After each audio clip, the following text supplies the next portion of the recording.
Hey guys, I just wanted to hop on here today and wish you a happy Lupercalia. Oh, I apologize. I meant Valentine's Day, which is what we call it in 2025 at least. Because believe it or not, Valentine's Day wasn't always about heart boxes of chocolate and roses for the person you love. Similarly to Christmas and Halloween, it used to be celebrated a lot differently. Also, today's video is gonna get a little dark, so I wanted to give you guys that warning. And with that being said, let's dive in.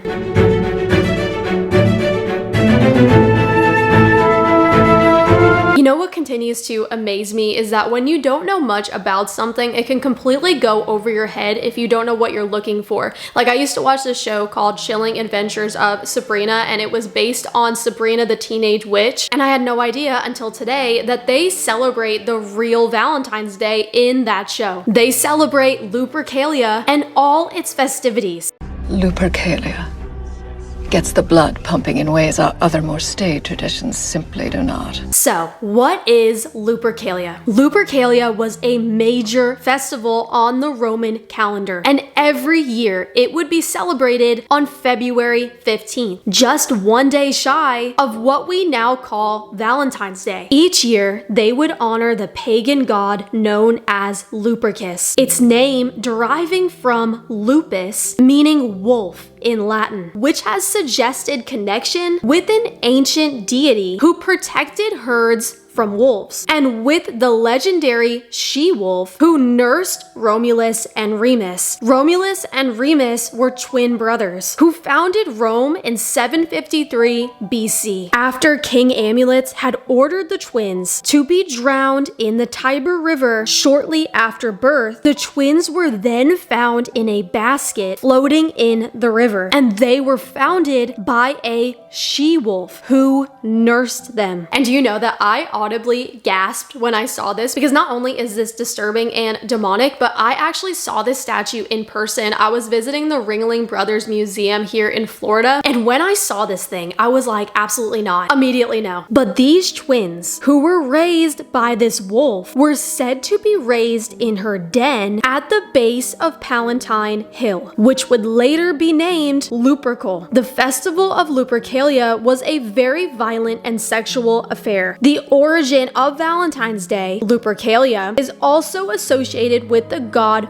Faunus, the god of fertility. But okay, before we get into the really dark stuff, and yes, it's gonna get darker than it already has, I just want to emphasize on the fact that underneath all of the chocolates, underneath all of the flowers and the love letters, this is what this day was originally founded on. Each Lupercalia began with the Luperci, which was a group of Roman priests who led the Lupercalia festival. But the Luperci, the priests, would sacrifice one or more male goats and a dog. And at this point in time, the Luperci would be completely naked and would then be smeared by the blood from the sacrificial knife. And get this, the blood was wiped off with wool dipped in milk. And then the ritual required that the two young men would laugh. Guys, picturing this is like a horror movie. They really could make a horror movie based on this. I pray that they don't,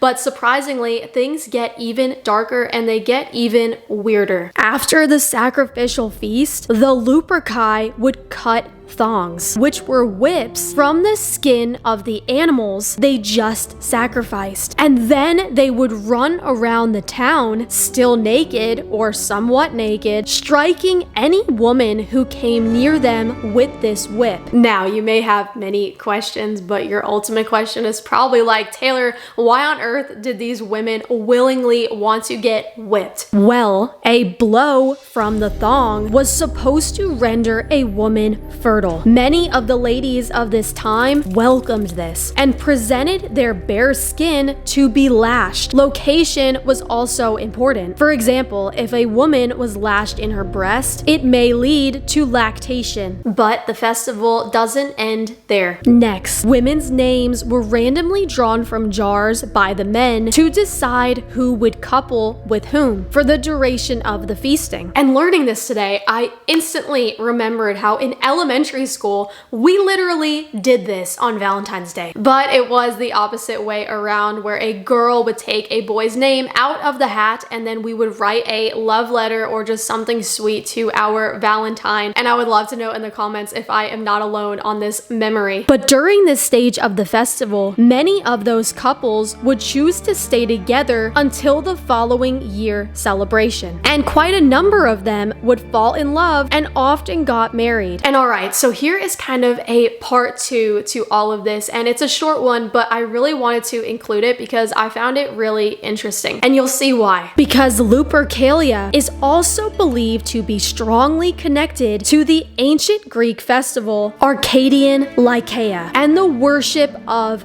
Pan, held on Mount Lycaon, where many would gather to worship the Greek god of fertility known as Pan. And if you're a subscriber here, you guys know that I love a good movie. I am a movie fanatic. And when I hear the name Pan, I obviously immediately think of Robin Williams for one thing, which breaks my heart, but also Peter Pan. But I'm like, no, that's crazy. There's no way there's any connection here. Well, some people have made some interesting connections. Both Peter Pan and Pan are associated with nature. Both Peter Pan and Pan have wild temperaments. And lastly, both Peter Pan and Pan are often depicted playing panpipes. But yeah, anyways, we can also trace Pan back to the sun god Baal, who I'm sure you probably know is still being worshipped today. Some of your favorite celebrities know quite a lot about Baal, and some don't even hide it. And I wanted to add that in here because even though we may not be doing what the pagan gods did in that time, things really aren't that much different in the sense that all the holidays that we celebrate, most of them are rooted in pagan worship. And the items that were used during pagan worship for these holidays that we know and love are still included in celebrating these holidays. What do you think of when you think of Valentine's Day? Red roses, hearts, and Cupid. This is pretty much the Valentine's Day starter pack. But red roses didn't just become the symbol of Valentine's Day because it's a beautiful flower. Venus was a Roman goddess of beauty, love,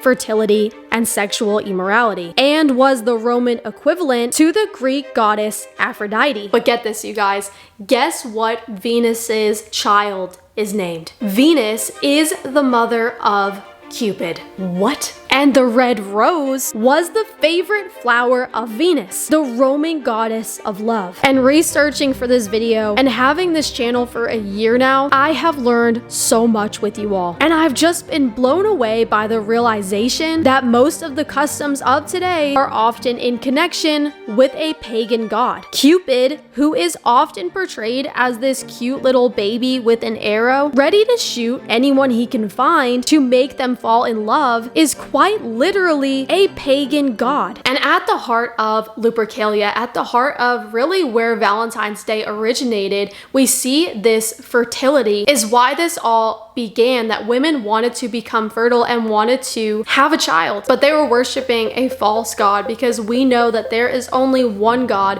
who opens and closes the womb. There is only one God who knew us before we were formed in our mother's womb. Aside from that, even though our intention may not be to celebrate Valentine's Day involving ourselves in any way with this false god Eros, better known as Cupid, we are actively engaging with pagan worship. I love you guys. I pray that you enjoyed this video, and I hope that you learned something that you didn't know before. God bless you guys. See you for the next one. Bye. Guys, what's up? Thank you so much for watching today's video. If you want to see more videos to help you grow in your faith with Jesus, go ahead and hit that subscribe button and also that notification bell so you are notified the second we post a new video. And I will see you guys in the comments.